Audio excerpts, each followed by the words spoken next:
Who says it rains in Seattle? It's December. This bright globe that's in the sky, it's got me blinded. Hey, we gotta talk about the scoreboard, and specifically men. The scoreboard that we were put on or put ourselves on very early in our lifetime. See, we carry a whole lot of guilt and shame and not feeling good enough and lack of confidence, self-doubt, all because of the scoreboard. The scoreboard in life that we feel if we are not living up to that scoreboard or I'll just talk about my own experience. The scoreboard in life that, I measured myself against, how much money I was making, how many vacations I was able to take, savings I had or did not have, and the need and the pressure to provide for men is real. And I tell you, it's something that crippled me for a long time because there was so much guilt and shame that I felt because I was not meeting this prototypical man of I'm winning on the scoreboard. And I tell you, so many of us struggle with this, that if we're not winning on that scoreboard, that we feel we're not good enough. We shame ourselves. We feel a whole lot of guilt, and it's real. The pressure is real. The lack of confidence is real, and I'll prove it to you. If you were an athlete like me, what's the first, and you know what, you probably experienced this as a student as well. But let's talk about sports through the language of sport. When you came home when you were younger from a game and one of your parents maybe or guardians did not attend the game, you walk in the door, what's the first question they ask you? Did you win? Or the little covert question like, how'd you do? What are they referring to? Wins and losses. The scoreboard. They're referring to your stats. How fast did you run? How fast did you swim? How many goals did you get? How many shots did you make, little Johnny? It's all related around that. And I'm no different. My parents were no different. How'd you do? Did you win? We were taught, we were conditioned very early on, this high, that what's most important, we walk in the door, is did we win or did we lose? And based on our answer, our responses changed. We won. Let's go get some ice cream. Congratulations, high fives. We lost. What's wrong? What happened? What went wrong? What'd you do? You're not good enough. I told you not to go out for that sport. I told you not to race in that race. I told you weren't good. Whatever. I mean, obviously, we all probably had different responses. Some that were maybe aggressively or maybe abusive, or others that were just, that were people were trying to do good. They meant the goodness in it, but maybe communicated in the wrong way. So now, that still exists today. And I'll prove it to you. You're hanging around neighbor's house, backyard barbecue, and your neighbor leans over to you and says, the Joneses down the street, they're really successful. What are they referring to? Money. Their cars, the size of their house, the vacations that they post on Instagram. That's what they're defining success by. So furthermore, man, I've been in that conversation. I've been at that backyard barbecue and thinking to myself, well, then I must not be very successful because I don't have that. What's wrong with me?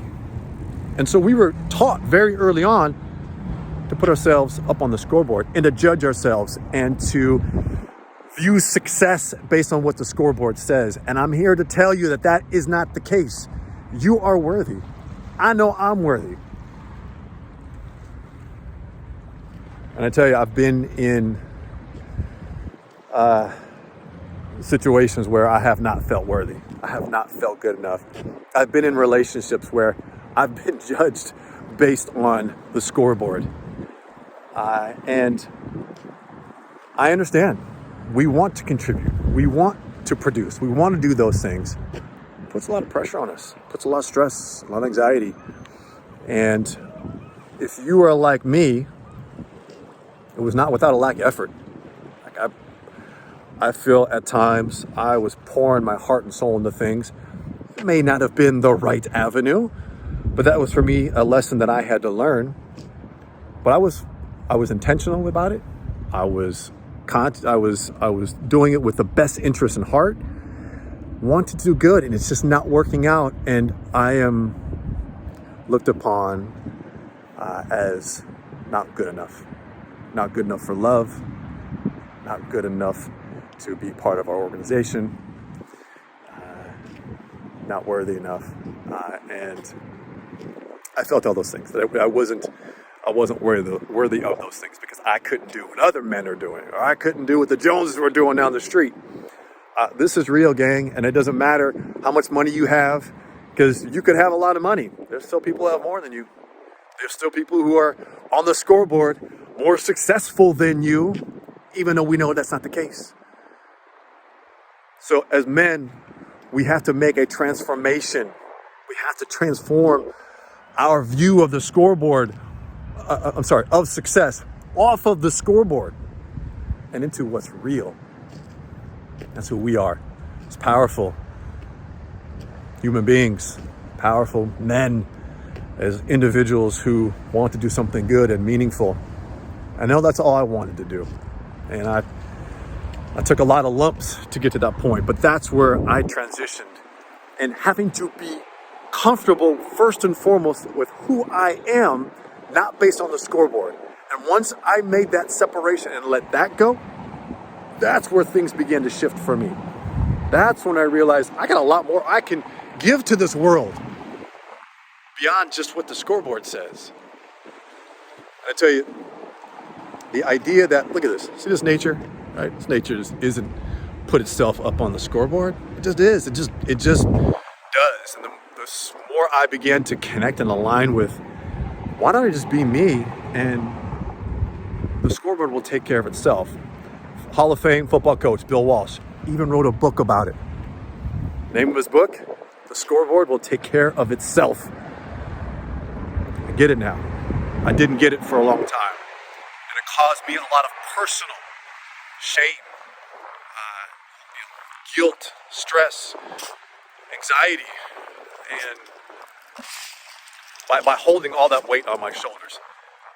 If you have a loved one who feels a lot of that pressure and strain to provide, to be a man, this just traditional societal concept of what a man is, go give that guy a hug.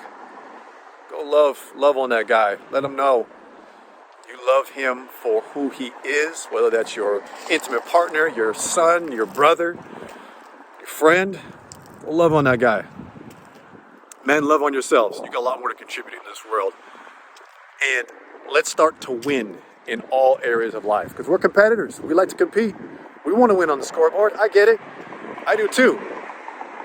But there's a foundational and some steps that we need to get to prior to that, so that the scoreboard will take care of itself in alignment with who you are. Shoot me a message. If you're a winner, you want to be a winner, go and just put winner in the comments, because I know you want to be, and I know that's what you want to do.